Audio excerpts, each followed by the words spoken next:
And if you know, on the TikToks and the social media about everything to do with teachers, if you go on teacher TikTok or teacher Reels or whatever it's called. I don't have TikTok. I have Instagram though. You the see, Reels are better. You see how teachers, how under pressure they are.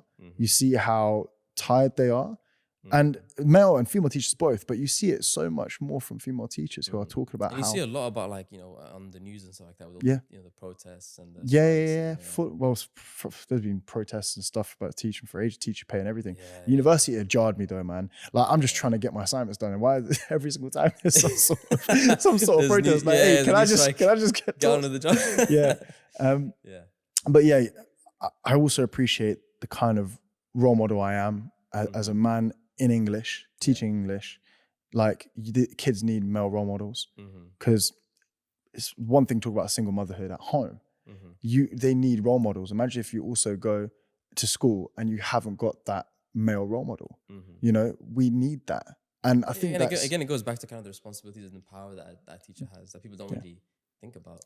And when they have it, they need to use it wisely. Yeah, it's not really a case of walking into a classroom, you teach, and then you move on with your life. No. You know, it's a lot wider. When you're a teacher, man, it's sad to say, but it does become your whole life.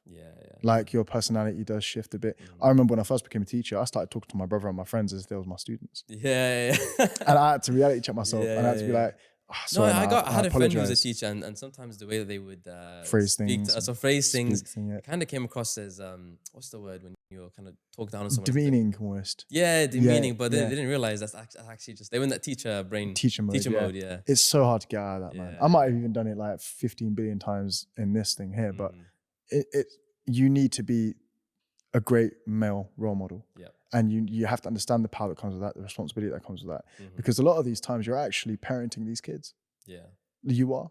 Because a lot of these kids are going through certain circumstances at home. You are filling those gaps. You're not babysitting, but you are nurturing the next generations and their mind.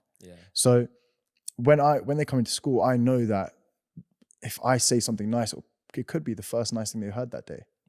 If I put a negative energy in it, I'm only going to be potentially filling something. And avoid that it's only going to get bigger. Kids need role models.